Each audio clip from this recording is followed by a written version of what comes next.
시청자 여러분 안녕하십니까. 여러분의 보좌관 주식대박 보좌관입니다. 화이팅! 영상을 보시기 전에 구독과 좋아요 부탁드립니다. 감사합니다. 투자는 개인의 판단에 따르지만 이번 영상이 큰 도움이 되시기를 바랍니다. 이번 영상은 11월 넷째 주 수급관심주 소개 영상입니다. 종목은 총 3개인데요. 코스피 1개, 코스닥 2개입니다. 후보리스트 종목은 총 6개였는데 그 중에서 3개로 압축했습니다. 영상 속도를 빠르게 해서 들으시는 것을 권해드립니다. 바로 시작하겠습니다. 첫 번째 기업은 한올바이오 파마입니다. 한올바이오 파마. 코스피예요. 코스닥 아니고. 회사부터 좀 살펴볼 텐데요. 1973년 11월에 선경제약으로 창립이 되었고 1989년 12월에 상장되었죠. 몇 번의 사명 변경이 있었는데 지금의 사명 변경은 지난 2010년 3월에 변경되었습니다. 한올바이오 파마의 최대 주주가 어디죠? 그쵸. 대웅제약입니다. 지난 2015년 7월에 대웅제약으로 최대 주주가 변경이 되었죠. 바이오 회사들이 워낙 적자 회사가 대부분이다 보니까 실적보다는 모멘텀에 주목하는 경향이 많지만 실적을 확인해 보면 녹색 테두리 이번 3분기 실적까지 확인할 수 있는 자료인데요. 한올바이오 파마는 적자 회사 아니에요. 매출액 작년 3분기보다는 감소했죠. 영업이익도 그렇고 순이익도 작년 3분기보다는 감소를 했습니다. 근데 3분기까지의 누적을 보면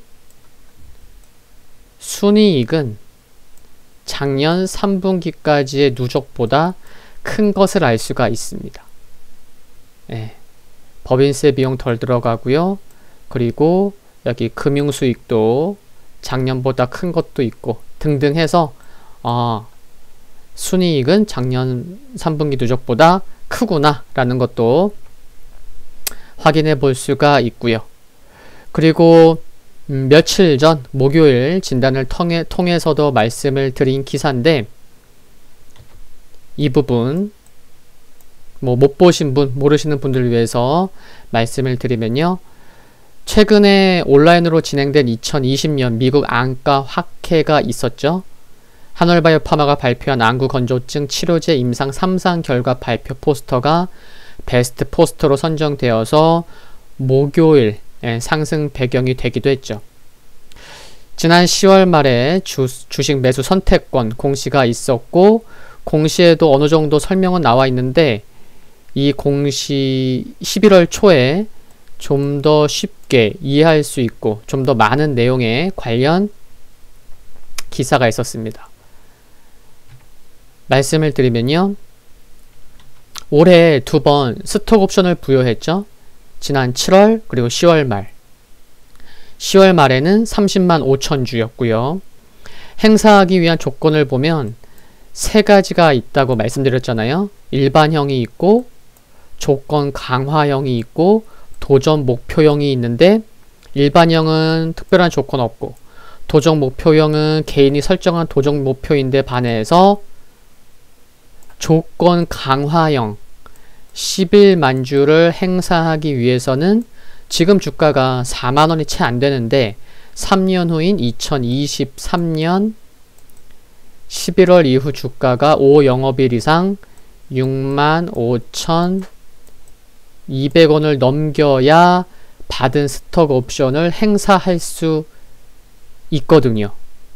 그러니까 회사 내부 자체적으로 안구 건조증 치료 파이프라인의 성공에 대한 자신감이 있기 때문이지 않나 싶고 자신감이 없으면 이렇게 스톡 옵션의 높은 가격의 조건을 제시하기 어렵겠죠. 그쵸?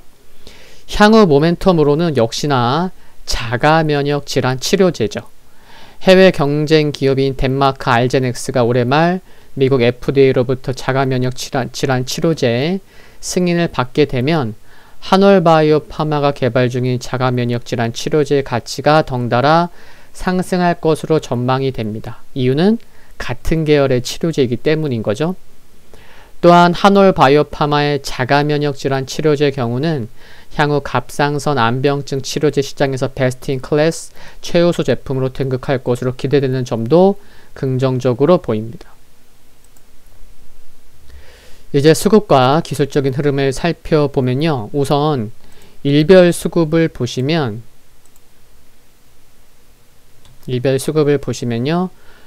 외국인, 기관 모두 수급 양호합니다. 특히 기관 중에서는 연기금은요.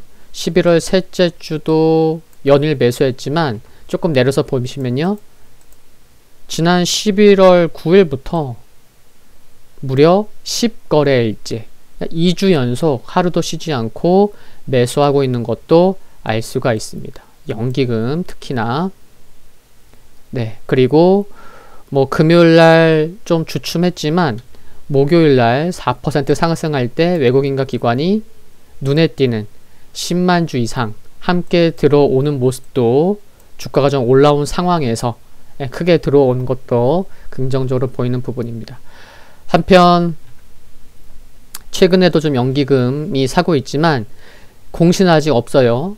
그래서 이제 공시 기준에서 말씀을 드리면 지난 9월 29일 기준으로 국민연금은 한올바이오파마를 11.91%를 보유 중에 있습니다. 월봉을 보시면요.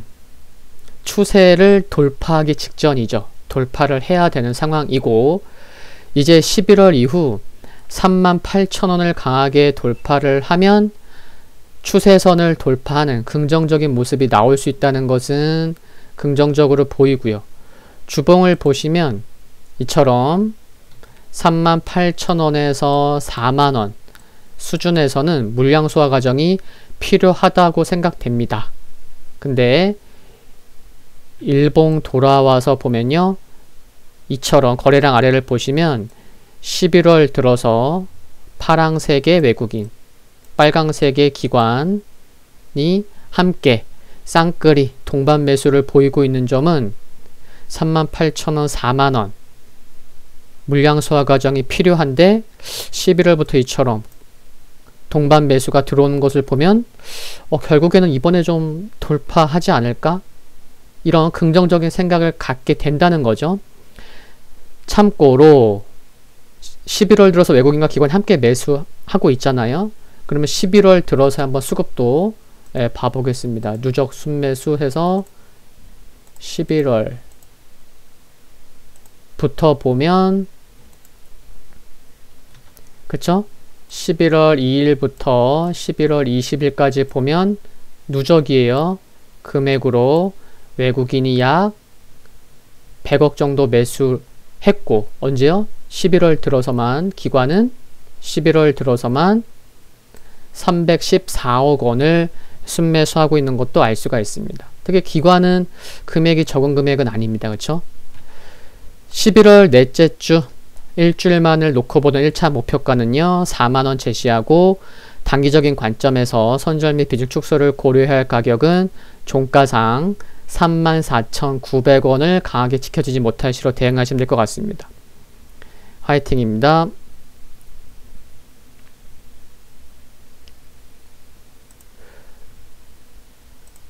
두 번째 기업은 글로벌 기술 기업과 2003년 이후에 80여 건의 LED 기술 특허 관련 소송에서 모두 승소하고 있는 지난 9월 23일 빠지면 매수할 주식 시리즈 두 번째 기업으로 이처럼 지난 9월 23일날 소개를 했었던 바로 서울반도체입니다. 서울반도체 흐름을 보시면 금요일날 19,000원에 안착하는 모습이 나왔는데요. 하나씩 좀 볼게요. 그리고 9월 23일날 빠지면 매수할 주식으로 소개를 드리기도 했지만 지난 9월 중순경에는 수급관심주로 뽑아서 목표가 달성되기도 했었습니다. 기간을 길게 해서 한번 봐볼게요. 무려 2008년부터 10년도 더 돼서 10년으로 더 이상 흘러가서 2008년부터 이렇게 보면은 올해 7월에 터진, 여기 지금 제가 동그라미, 노란색 동그라미 해볼게요.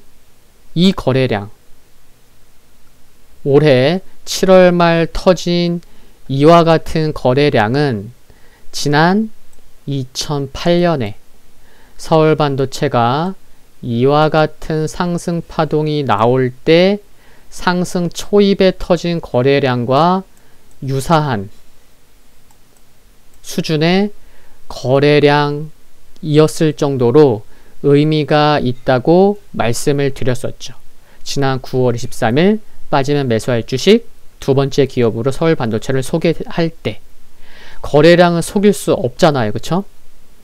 그리고 최근으로 돌아와서 또 보면요. 거래량 아래를 봐볼게요. 거래량 아래 빨강색은 기관 누적 순매매예요. 제가 미리 체크를 해놨지만, 그쵸? 기관은 올해 내내 매도를 보이다가 언제부터 들어오죠? 7월부터 빨강색 기관이 7월 중순 이후에, 특히 7월 말에 매우 크게 단기에 집중적으로 매수를 하기 시작합니다. 이때부터. 그래서 주가도 상승했었고요. 근데 왜 이때부터 기관은 들어왔죠? 왜 들어왔다고 말씀을 드렸었죠? 봐볼게요. 2019년도부터 2019년도 1분기서부터 지금 흐름을 보고 계신데, 보면요. 2019년 중반, 이때부터 보세요. 이때부터, 그렇죠? 2019년 중반부터 갈색선, 장기 이평선인 갈색 이평선과 장기 이평선인 검정 240일 이평선이 2019년 중반부터 재차 하락의 길로 들어섭니다. 그래서 쭉 하락하다가, 뭐가 하락하다가요? 장기 이평선인 201선과 241선이 쭉 하락하다가 언제요? 7월 중순, 7월 말부터 하락하던 갈색 201선과 검정색 241선이 하락을 멈추고 이제 조금씩 우상향으로 전환되기 시작하는 시기가 언제다? 7월 중순 이후예요. 그쵸? 그러면 결국에 기관이 의미 있게 들어오기 시작한 시기라는 7월 중순 이후라는 것은 장기 이평선들이 상승으로 돌아서는 매우 중요한 7월부터 매수를 시작했다는 게 매우 중요한 포인트라는 것도 다시 한번 이 영상을 통해서 말씀을 드리는 겁니다. 그럼 확인해 볼게요. 그러면 진짜 내가 봐도 거래량 아래 딱 보니까 빨강색 선이 7월부터 이렇게 쭉 올라오는데, 그럼 7월부터 한번 봐봐야죠. 얼마나 매수했는지. 그쵸? 그러면 7월부터 또 한번 봐보죠. 뭐 7월 1일부터 11월 20일까지 수량으로 놓고 보니까 어때요? 기관은 7월 1일부터 11월 20일까지 수량으로는 약 한 481만 주를 매수한 거고, 금액으로는 무려 845억 원을 매수하고 있는 상황입니다. 그쵸? 먼저 수급을 좀 말씀드렸고요. 그리고 지난 10월 8일 이와 같은 영상을 올렸었죠. 지금 재생 목록에 공부방 보좌관으로 옮겨놓은 영상인데 20배 커질 시장 주목해보자 라는 제목으로 영상을 올렸었습니다. 20배 커질 시장이 뭐였죠? 바로 최근에 많은 뉴스에서 보실 수 있는 미니 LED TV 시장이라는 것도 말씀을 드렸고, 그 중심에 누가 있나요? 네, 서울 반도체가 있다는 말씀을 드렸죠. 40% 넘게 지분을 보유하고 있는 자회사인 서울바이오시스의 모멘텀도 고려할 수가 있고요. 3분기 실적은 어닝 서프라이즈를 기록을 했고 4분기는 3분기보다는 좀 주춤하겠지만 역시나 작년 4분기보다는 실적이 개선될 실적을 보여줄 것으로 전망되고 있고 내년에는 영업이익이 증권사마다 조금씩 다르긴 하지만 한 900억 원 전후를 보고 있는데 많게 보는 곳은 좀 더 좋게 보는 곳은 영업이익이 내년에 1000억 원을 넘는 거 아니냐. 그런 좋은 전망도 있다는 것도 참고하시면 좋겠습니다.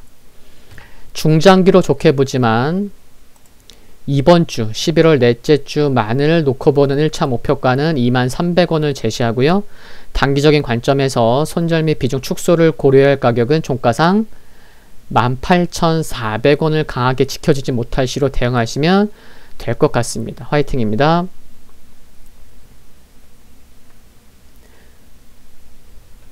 세 번째 마지막 기업은 젠백스입니다. 젠백스 회사 내용부터 좀 말씀을 드릴게요. 젠백스는 지난 2005년 6월에 상장되었고요. 지금의 사명은 지난 2009년 12월에 변경되었습니다. 국내 반도체 장비 회사였던 카엘이 2008년 바이오 회사 젠백스를 1,000만 달러에 인수를 한 거죠. 우리가 젠백스라고 호칭하지만 이것은 약식이고요. 원래 명칭, 회사 명칭은요. 젠백스 앤 카엘입니다. 우리는 그냥 보통 약식으로 부르고 있다는 거죠. 주요 제품 사업부의 매출을 보시면 이처럼 바이오만 있는 게 아니에요. 그렇죠? 바이오 사업부도 있고요. 환경오염 제어 사업부도 있습니다. 여러 가지 제품들이 있습니다. 그리고 이렇게 환경오염 제어 사업과 바이오 사업 등이 있지만 역시나 많은 투자자분들이 기대하는 것은 바이오 사업부인 거죠. 그렇죠? 잠시 후에 이제 말씀드릴 텐데 3분기 실적을 보시면 작년 3분기 대비해서 매출, 영업이익, 순이익 모두 개선된 지표를 보여주었습니다. 2분기에도 영업이익 흑자를 기록했었는데 이번 3분기에도 영업이익이 약 30억 흑자 전환에서 나왔고요. 그리고 3분기 누적으로도 이처럼 영업이익 29억 흑자고요. 작년 3분기까지는 50억 적자였죠.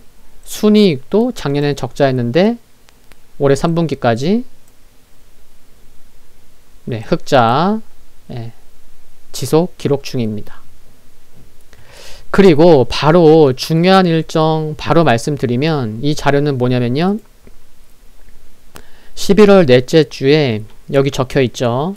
11월 25일부터 11월 27일까지 코엑스에서 개최되는 디멘시아 포럼 X 코리아에서 알츠하이머병 치료제 뭐죠? GV1001 알츠하이머병 치료제를 소개할 예정에 있습니다. 이와 같은 일정 기대감이 있는 거예요.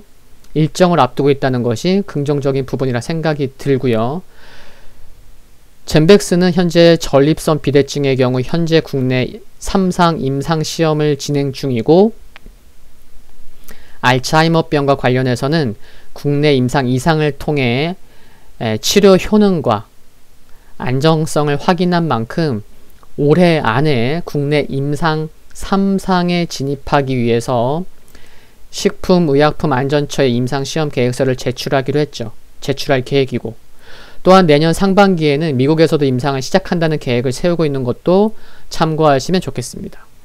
수급과 기술적인 흐름을 살펴보면요.